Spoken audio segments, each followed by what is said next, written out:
உலகம் முழுவதும் வாழக்கூடிய கடவுள் அருள் டிவி நேயர்கள் அனைவருக்கும் உங்கள் தாம்பரம் ஸ்ரீ வாராகி ஈசனேசன் சுவாமி நல்லாசிகள் வாழ்த்துக்கள். ஜெய் வாராகி, ஜெய் ஜெய் வாராகி. நமசிவாயம். ஜெய் வாராகி, ஜெய் ஜெய் வாராகி. உலகம் முழுவதும் வாழக்கூடிய எனதருமை அன்பு பக்தர்களே, அன்பு நேயர்களே, உங்கள் அனைவருக்கும் உங்கள் தாம்பரம் ஸ்ரீ வாராகி ஈசனேசன் சுவாமியுடைய நல்லாசிகள் வாழ்த்துக்கள். ஜெய் வாராகி, ஜெய் ஜெய் வாராகி. 5 நிமிடத்தில், ஏன்னா இப்போ எல்லாரும் ஷார்ட்ஸ் போடுறாங்க, 1 நிமிஷத்தில் போடுறாங்க, அதையே 3 நிமிஷமாக கொஞ்சம் எக்ஸ்டெண்ட் பண்ணியிருக்கிறாங்க. ஆனால் ரொம்ப ஷார்ட் அண்ட் ஸ்வீட்டாக ஒரு ராசி பலனை சொல்லணும் அப்படின்னு சொல்லி, ஏன்னா கார்த்திகை மாதம் நாம் எப்பொழுதுமே தனியாக பதிவுகள் போடுவது உண்டு. கொஞ்சம் நேரமின்மை காரணமாக நிறைய ஒர்க்காக இருந்துட்டு நிறைய பரிகாரங்கள் வெளியூர்லாம் போனதால் 5 நிமிடத்தில் கார்த்திகை மாத ராசி பலன்கள் உங்கள் ராசிக்கு என்ன சொல்லுது? கார்த்திகை மாதத்தை பொறுத்தவரையில் இந்த சனி பகவான் வக்ர நிவர்த்தி அடைந்திருக்கிறார். இது எல்லாருக்கும் ஒரு சிறப்பு. கார்த்திகை மாதம் சனி பகவான் வக்ர நிவர்த்தி அடைந்திருக்கிறார். இது ஒரு தனி சிறப்பு. இயல்பு நிலைக்கு சனி பகவான் வந்திருக்கிறார். சார் 9 கிரகத்தில் முக்கியமானவர் யாருன்னு கேட்டீங்கன்னா ஆயுள் காரகன் அவர் தான், அல்லது ஆரோக்கிய காரகன் அவர் தான், தலையெழுத்தை தீர்மானிக்கக்கூடியவர் அவர் தான், வேலை வாய்ப்புகள் தரக்கூடியவர் அவர் தான், தொழில் அமைப்புகளை சிறப்பாக செய்யக்கூடியவர், தொழிலை அமைச்சு கொடுக்கக்கூடியவர் அவர் தான், வருமானம் தடையில்லாமல் எந்த காரியத்துக்கும் தடை போடாமல் இருக்கணும்னா அவருக்கும் காரணகர்த்தா அவர் தான், ஜெயிக்கணும்னா அவருடைய அனுமதி வேணும். அப்போது ஒரு மனிதனுக்கு எந்த நன்மை நடைபெற வேண்டும் என்று சொன்னாலும் அதுக்கு சனி பகவான் வழிவிடணும். அவர் வழி விட்டாதான் உங்களுக்கு நல்லதே நடக்கும். உங்களுக்குன்னு இல்லைங்க, எல்லாருக்கும். அது புல் பூண்டு பூச்சியானாலும் சரிதான், பறவையானாலும் சரிதான். சனி பகவான் வழி விடுவாரேயானால் எந்த உயிரும் உய்வு பெறும். அப்போ அப்பேற்பட்ட சனி பகவான் இந்த கார்த்திகை மாதத்தில் என்ன இருக்காருங்க? வக்ர நிவர்த்தி அடைந்திருக்கிறார். வக்ர நிவர்த்தினா என்னென்னா அவர் கொஞ்சம் நார்மல் பொசிஷனுக்கு, இயல்பு நிலைக்கு வந்திருக்கிறார். இத்தனை நாள் அவர் இயல்பு நிலையில் இல்லை. அப்போ இந்த கார்த்திகை மாதத்தை பொறுத்தவரையில் 2 விஷயம். முதல்ல சூரிய பகவான் தனக்கு கேந்திரஸ்தானமாக இருக்கக்கூடிய 4ஆம் பாவத்தில் இருக்கிறார். சூரியன் விருச்சக ராசியில் இருக்கிறாருங்க. அதே போல சனி பகவான் கும்பராசியில் சூரியனுக்கு கேந்திரம் வாங்கியிருக்கிறார். பாருங்க, அந்த சனிக்கு கேந்திரம் குரு வாங்கியிருக்கிறாருங்க. புரியுதா? அந்த சனி பகவானுக்கு 4வது வீட்டில் யார் இருக்காருங்க? குரு பகவான் அமைந்திருக்கிறார். அந்த குரு வக்ரகதியில் இருக்கிறார். அப்போ அந்த 3 கிரகங்கள் கேந்திரஸ்தானத்தில் இருக்கின்றன. அதே போல 3 கிரகம் திரிகோணத்தில் இருக்கு. செவ்வாய், ராகு, கேது இவங்க 3 பேரும் திரிகோண தொடர்பில் இருக்கிறார்கள். அப்போ இந்த கார்த்திகை மாதத்தை பொறுத்தவரையில் அபரிமிதமான ஒரு வளர்ச்சி உங்களுக்கு காத்திருக்கிறது. உலகம் முழுவதும் வாழக்கூடிய எனதருமை அன்பர்களே, அபரிமிதமான ஒரு வளர்ச்சி, நல்ல யோகங்கள் நிறைந்த மாதமாகவும், நினைத்த காரியத்தை எல்லாம் சாதிக்கக்கூடிய வாய்ப்புகளையும் இந்த மாதம் உங்களுக்கு பெற்றுத்தருகிறது. நிறைய அன்பர்கள் நிறைய கஷ்டத்தில் இருக்கிறீங்க, எனக்கு தெரியும். உங்களுடைய கஷ்டங்கள், அதாவது குடும்ப கஷ்டமாக இருக்கலாம், குடும்பத்தொட்டு பிரிஞ்சு வெளியில் வந்திருக்கலாம், சொத்து பிரச்சனைகள் இருக்கலாம், வரவேண்டிய பணங்காசுகள் இருக்கலாம், நிறைய ப்ராப்ளம்ஸ். ஸோ அந்த கஷ்ட நஷ்டங்களிலிருந்து நீங்கி கஷ்டங்கள் நீங்கி வெற்றி என்னும் பெரிய அந்த ஓப்பன் கிரவுண்டுக்கு வரப்போகிறீங்க. ஒரு சந்தோஷமான ஒரு சூழ்நிலை இந்த கார்த்திகை மாதம் நிலவுகிறது. மெயினாக இந்த ஹெல்த் இஷ்யூஸ் இருக்கக்கூடியவங்க, ஹாஸ்பிட்டல் எக்ஸ்பென்சஸ் இருக்கக்கூடியவர்கள், இவங்க எல்லாருக்குமே கூட ஒரு நன்மை, ஒரு நல்ல மருத்துவம் அமையலை, ஒரு நல்ல டாக்டர்ஸ் அமையலை, இந்த மாதிரியான ப்ராப்ளம் இருக்குமே. ஆனால் இவற்றிலிருந்து கூட உங்களுக்கு விடுதலை ஏற்பட்டு அற்புதமான முறையில் நல்ல யோகங்கள் அமைகிறது எனதருமை அன்பு நேயர்களே. சரி, வாருங்க ஒரு ராசிக்கும் உங்கள் ராசிக்கு எப்படி இருக்குது, இந்த கார்த்திகை மாதம் என்ன சொல்லுதுன்னு பார்க்கலாம். கடக ராசி அன்பர்களே, கடக ராசி அன்பர்களே, அதி அற்புதமான யோகம்.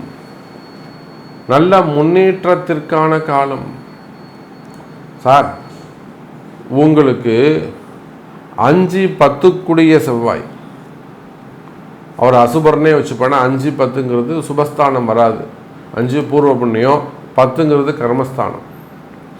5-10 செவ்வாய் கடகராசியில் அமைந்திருக்கிறார்.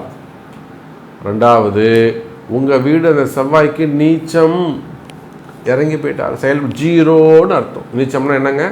ஜீரோன்னு அர்த்தம். உச்சம்னா 100%, மூலத்திரிகோணம்னா 75%. புரிதுங்களா?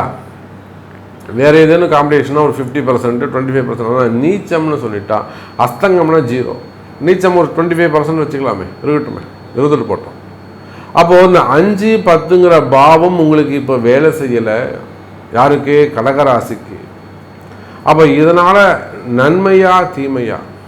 நிச்சயமாக நன்மை நடைபெறும். அந்த 5-10 செவ்வாயோடு உங்கள் ராசியில் அமைந்து அவருக்கு கடகராசிக்கு 2ஆம் அதிபதி 3-12 புதன், அதோடு சூரியன், ராகு, இந்த 4 கிரகமும் உங்கள் ராசியோடு தொடர்பை ஏற்படுத்தி ஒரு சேர்க்கையை ஏற்படுத்தி கொள்கிறார்கள். அப்போ கடகராசி அன்பர்களே, நீங்கள் அரசாங்க உத்தியோகம் செய்யக்கூடியவர்களா? கவர்மெண்ட் ரிலேட்டடாக கவர்மெண்ட் சேலரி வாங்கக்கூடியவர்களா? அல்லது அரசாங்கத்தினால் பயன் பெறக்கூடியவர்களா? அல்லது அரசியல்வாதிகளாக இருக்கிறீர்களா? அரசியலில் ஈடுபட்டிருக்கீங்களா? இல்லை கவர்மெண்ட் ரிலேட்டடாக என்ன பிஸ்னஸ் பண்ணுறீங்களா? டெண்டர் பிஸ்னஸோ அல்லது ரோடு கான்ட்ராக்ட்ஸ், அந்த மாதிரி கான்ட்ராக்ட் பிஸ்னஸ் ஏதாவது எடுத்து பண்ணுறீங்களா? அப்போ சூரியன் சார்ந்த தொழில் செய்யக்கூடியவர்கள், கவர்மெண்ட் ரிலேட்டடாக கவர்மெண்ட் ஆஃபீஸர்ஸ், அந்த மாதிரியான உத்தியோகம் செய்யக்கூடிய தொழிலாக இருந்தாலும் ஜாபாக இருந்தாலும் சரிதான் செய்யக்கூடியவர்கள். அதே போல் பூமி சார்ந்த தொழில் செய்யக்கூடியவர்கள், மெயினாக விவசாயிகள், விவசாய பெருமக்கள். நம்ம அதுதான் அழுத்தம் திருத்தமாக சொல்லணும், விவசாய பெருமக்கள். சரி, நீங்கள் என்ன வேணாலும் சில தென்னந்தோப்பாக இருக்கலாம், அல்லது பனந்தோப்புகளாக இருக்கலாம், வாழைத்தோப்புகளாக இருக்கலாம். புரிதுங்களா? தோப்பு துறை வச்சு பண்ணக்கூடியவங்க, வெஜிடபிள்ஸு, ஃப்ரூட்ஸு, ஃப்ளவர்ஸு, இந்த மாதிரியான மேனுஃபேக்சரிங், விவசாயிகள், தானியங்கள். அதே போல் பில்டர்ஸ் மெயினாக, ஏன்னா செவ்வாயுடைய காரகத்துவம் இல்லையா? ஸோ பில்டர்ஸ், பூமி சார்ந்த தொழில்கள், ரியல் எஸ்டேட் செய்யக்கூடியவர்கள், போர்வெல்லு, கனிம வளங்கள், க்ரஷர்ஸு, அப்புறம் குவாரிகள், இதெல்லாம் வச்சு நடத்தக்கூடியவர்கள். அப்போ செவ்வாயுடைய காரகத்துவம். டாக்டர்ஸ், ஹாஸ்பிட்டல் சார்ந்து ஜாப் பண்ணக்கூடியவங்க, அது சார்ந்து சப்ளிமெண்டர்ஸ், அவங்களுக்கு சப்ளை பண்ணக்கூடியவங்க, ஸோ அது ரிலேட்டடாக மேனுஃபேக்சரிங் பண்ணக்கூடியவங்க. இந்த இண்டஸ்ட்ரி எல்லாம், இந்த பிரிவுகளாக ஒர்க் பண்ணக்கூடியவங்களுக்கெல்லாம் ஜாப் செக்யூர் உண்டு. கனிம வளங்கள், பூமி சார்ந்த தொழில்கள், க்ரஷர்ஸ், குவாரிகள், அரசியலில் ஈடுபட்டிருக்கக்கூடியவர்கள். அப்போ இவங்க எல்லாருக்குமே கடகராசியாக இருப்பார்களே. ஆனால் இந்த மாதம், கார்த்திகை மாதம், கை கொடுக்கக்கூடிய மாதமாக அமைகிறது. அதே போல் ராகுவுடைய வேலை என்னங்க? ஃபிலிம் இண்டஸ்ட்ரி, சினிமா துறையை சார்ந்தவர்கள், சோஷியல் மீடியாவில் ஒர்க் பண்ணக்கூடியவங்க, விளையாட்டு துறையில் இருக்கக்கூடியவர்கள், அது விளையாட்டு டீச்சராக இருந்தாலும் சரிதான், நீங்கள் பிடி டீச்சராக இருந்தாலும் சரிதான்.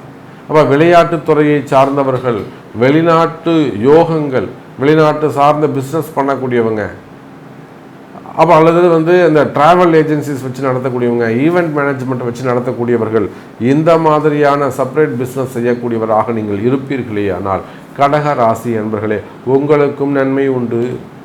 அப்போ எந்தெந்த சப்ஜெக்டு, எந்தெந்த செக்டர்ஸ், கோவில் பூஜையில் இருந்து, ஆன்மீகத்தில் இருந்து, எந்தெந்த செக்டர்லாம் நம்ம பெஸ்ட்டாக இருக்குது, இதெல்லாம் பயன்பெற போகுதுன்னு இந்த 5 நிமிடத்தில் நம்ம பார்த்துருக்குறோம்.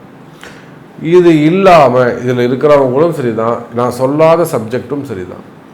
இது இல்லாமல் நான் ஒரு வேலை செய்கிற சாமி, எனக்கு நல்லது நடக்குமா அப்படின்னு கேட்டிங்கனாக்கா, நிச்சயமாக இந்த கார்த்திகை மாதம் உங்களுக்கு நல்லது தான் நடக்கும். என பிளானட்ஸ், கிரக அமைப்புகள் வலுவாக உள்ளது. கடகராசிக்கு நன்மையை செய்கிறது. அப்படி இது எல்லாம் மீறி உங்களுக்கு ஒரு கஷ்டங்கள் வருத்தங்கள் இருக்குமேயானால், ஒரு வேதனைகள் வலி இருக்குமேயானால், எனக்கு எப்படியாவது இதில் கொஞ்சம் விலக்கி கொடுங்க சாமின்ற உங்கள்கிட்ட வலி இருக்குமேயானால், நிச்சயமாக அது உங்கள் பிறப்பு ஜாதகம் தான் பேசும். பிறப்பு ஜாதகத்தை கொண்டு தொடர்பு கொள்ளுங்கள். கடக ராசி அன்பர்களே, கடவுள் அருள் டிவியை பார்த்தமைக்கு நன்றிகள். மேலும் இது போன்ற தகவல்களை தெரிந்து கொள்ள கடவுள் அருள் டிவியை சப்ஸ்கிரைப் செய்யுங்கள். மறக்காமல் பெல் ஐக்கானை கிளிக் செய்யுங்கள்.